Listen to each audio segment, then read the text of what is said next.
mayong adlaw naatakaron sa simbahan para magtiwas og decorate og maglimpyo pod. Kauban ako ang mga membro ani na simbahan o ako ang asawa pod. Siya ang nakasign sa balon kung saan niya pag-design ana.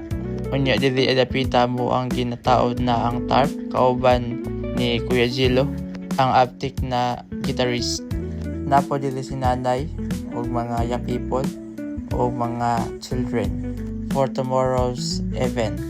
Nagpasalamat ko sa mga katasigon sa matag usa kay migahin sila og oras sa pagbuhat sa mga buraton sa Ginoo.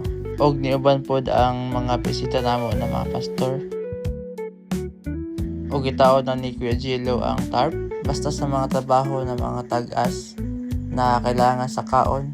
Si Kuya Gilo ang nagabuhat ana kay siya raman ang gaan-gaan sa mua. Kaning nakaito mo ni si Ati An na naay farm o kanang naka-orange mo na ang asawa ni Kuya Gilo na si Ati Lilia o kaning nakaito mo ni si Ati Jessica. Sila ang nagatabang sa kuwang asawa sa pagpaburot sa balon o sa pag-design niya na apo dili si pastor hindi o iyang mama. Og naulo si Kuya Gilo kay wala daw siya sa nina og kung makita daw ni sa mga iro kay gukuron daw siya. Maong pwede niyang iwas sa kamera pero wala siya mahimo kay ma-appeal jud siya sa video. Kay na adlaw di ay kay adlaw sa Sabado o pagkaugma ni ini amoa ng anniversary.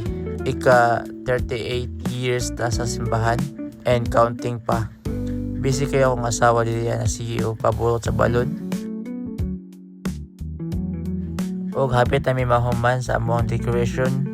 Gamay na lang og kulang, gamay na lang og ibutang sa amuang mga decorations niini. Og sa laing side ang amuang mga bisita na mga pastor na ara sa kilid. Nya dili nato kalimtan ang pag-selfie. Og naman na jud mi sa decoration.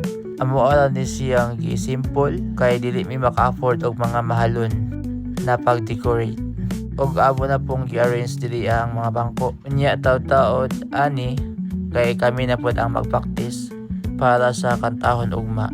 Unya kaninay gayon mga ulit na unta mi sa among mga balay sa dihang ning ulan ug kusog. Wala pa jud may dala na mga raincoat kaya nagulat lang mi na maghunong ang ulan para makauli na mi.